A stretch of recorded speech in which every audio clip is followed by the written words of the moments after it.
Hello what's up guys, my name is Dhruv Bhardwaj और आप देख रहे हैं।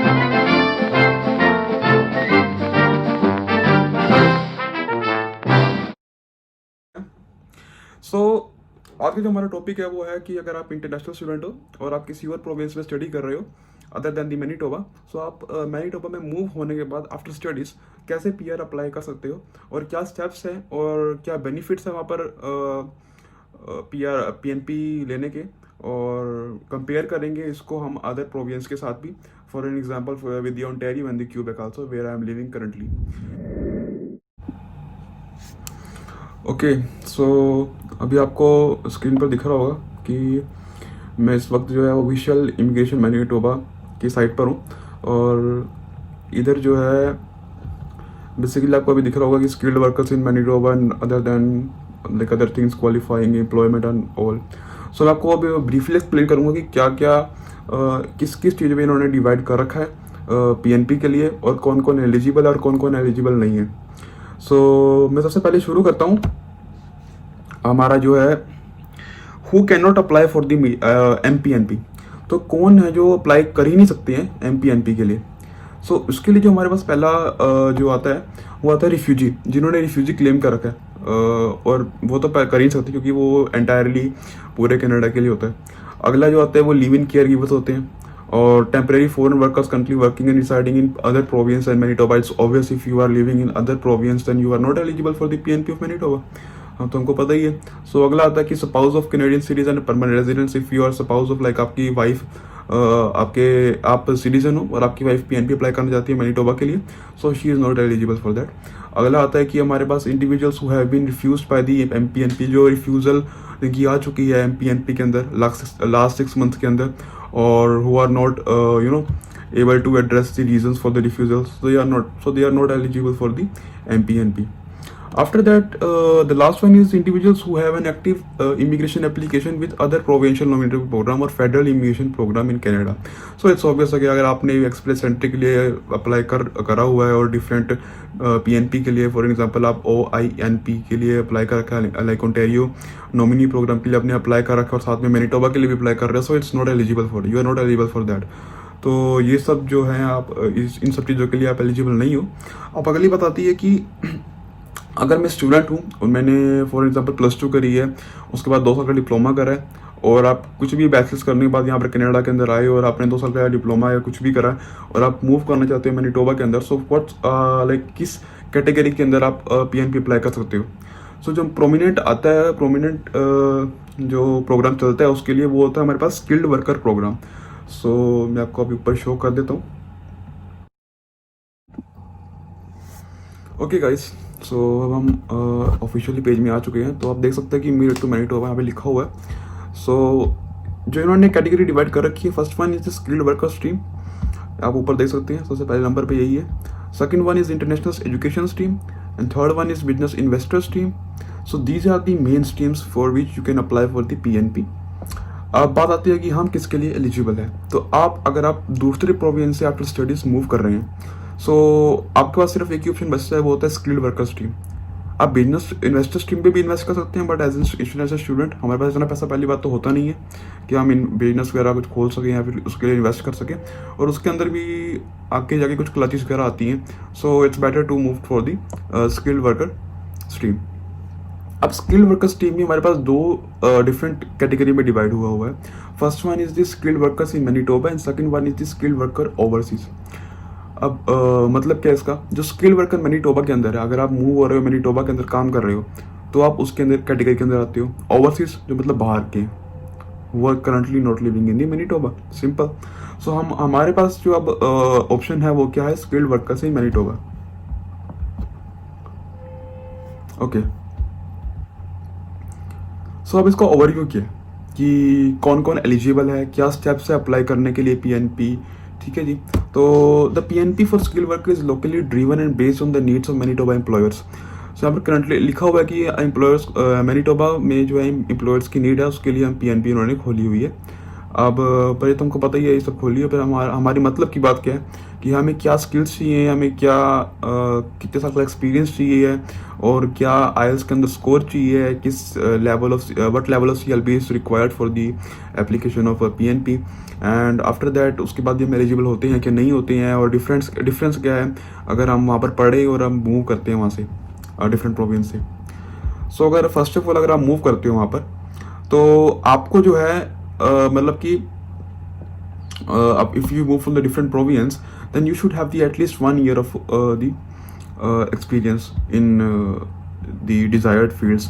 Like इन्होंने एक ऑक्यूपेशन लिस्ट निकाल रखी है कि उस लिस्ट के अंदर ही अगर आप काम करते हो तो ही आप अप्लाई कर सकते हो MPNP।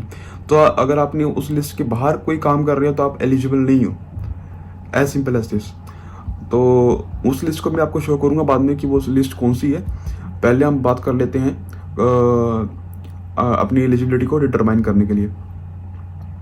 So ongoing Manitoba employment means that Manitoba company has offered you a long term full time job after you have completed at least 6 months continuous full time employment with that company as a temporary foreign worker और international student working graduate.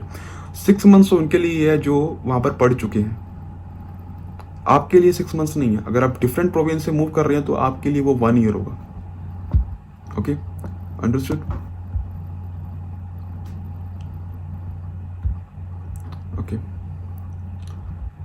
तो अब बात आ जाती है कि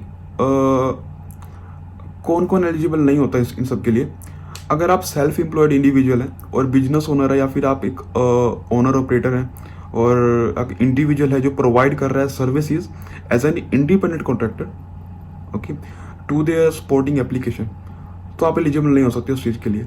मतलब कि अगर आपने बिजनेस कर दी और आप खुद ही अपने बिजनेस को सेल्फ एम्प्लॉयड करके आप प्रमोट कर रहे हो और आप खुद ही कर रही हो मतलब अप्लाई, तो आप उसके लिए एलिजिबल नहीं हो। और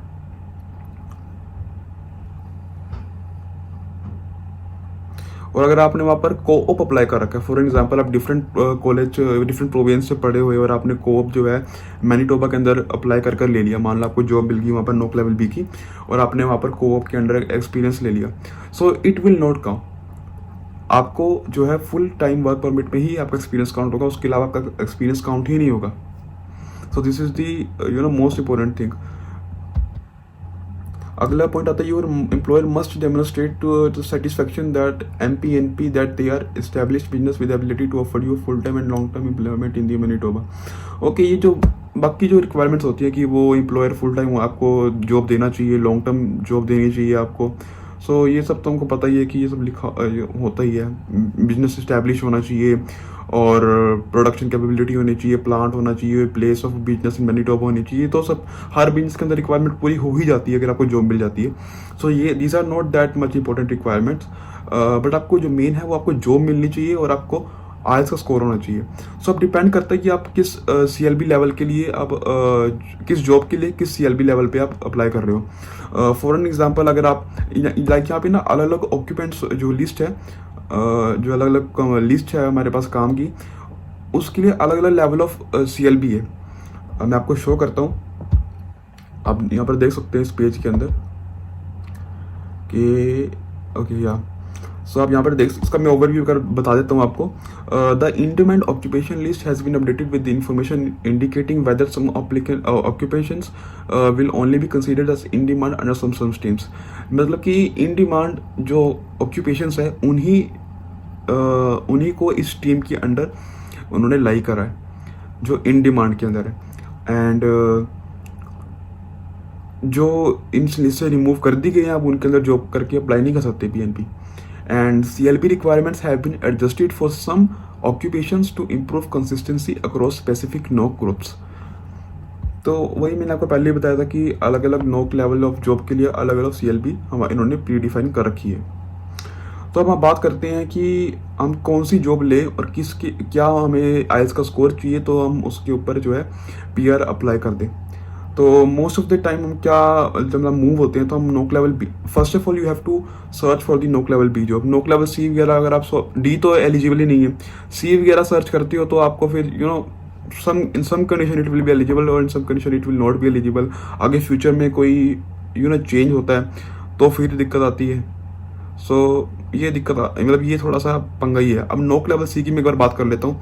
अगर आप मान लीजिए you know patient service associates हैं, या फिर इंडस्ट्रियल बल्चर्स हैं, मीट कटर्स हैं, मीट काटने वाला काम करते हैं, पोल्ट्री प्रिपेयर्स हैं, रिलेटेड वर्कर्स हैं, कुछ ऐसे हैं जो लोक लेवल सी के अंदर आती है जी। उसमें जो है आपको मिनिमम CLB लेवल जो है वो आपका 7 चलेगा, and that will be come under only under the one stream which is the international education stream. मतलब क्या है कि अगर आप दूसरे प्रोविंस से मूव कर रहे हैं मैनीटोबा के अंदर, तो आप नोक लेवल सी में जॉब नहीं कर सकते, आपको इंटरनेशनल एजुकेशन स्ट्रीम में ही जॉब लेनी पड़ेगी।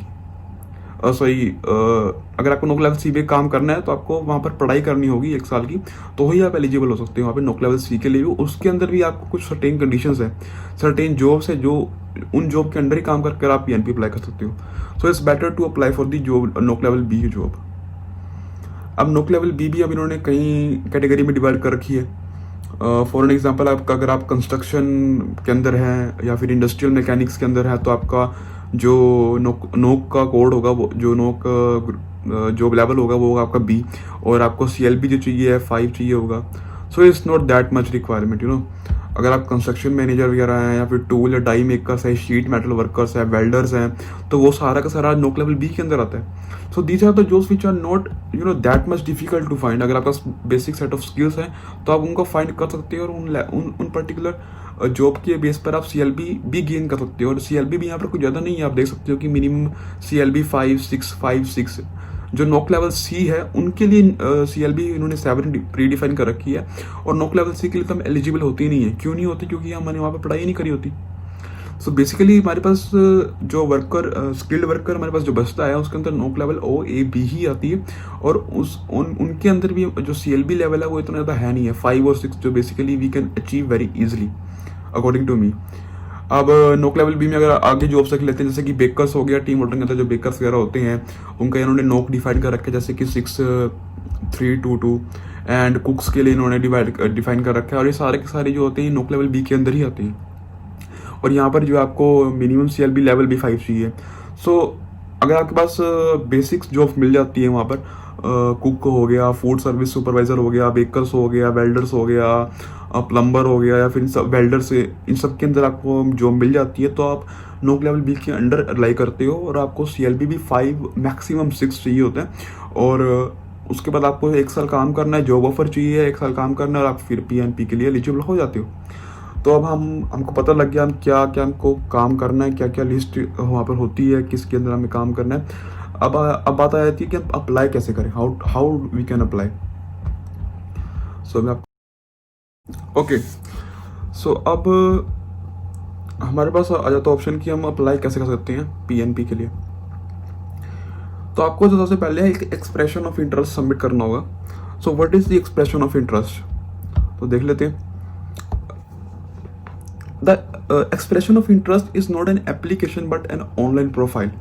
ये एक ऑनलाइन प्रोफाइल है जो कि your profile will be entered into an eligible candidates pool. एक पूल होता है, उसमें आप जो अपनी प्रोफाइल है जो ऑनलाइन प्रोफाइल बनती है उसको आप डाल देते हो, और जो कि वैलिड होती है 1 साल के लिए। और जब आप EI जो you will receive EOI ranking points based on the answer you provide. So आप जब सबमिट कर देते हो प्रोफाइल को अपनी, तो आपको जो है एक क्वेश्चंस पूछते हैं वो, और आप उनको आंसर कर देते हो, और उन सबको आंसर करने के बाद आपको, अगर आप एलिजिबल हो जाते हो, तो आपको एक इन्विटेशन वो भेजते हैं PNP अप्लाई करने के लिए। तो सबसे पहले आपकी EOI जो है वो लगती है, सबमिट होती है, उसके बाद आपको PNP को ऑफर आता है, इनविटेशन आता है। जब आपके पास PNP के लिए इनविटेशन आ गया, तो आपको कुछ टाइम पीरियड के बाद PNP आपके पास आ जाती है, तो आप फिर एलिजिबल हो जाते हो PR अप्लाई करने के लिए, और आप PR अप्लाई कर देते हो। So these are the 3 steps which you have to follow for the PR if you're planning to move into Manitoba.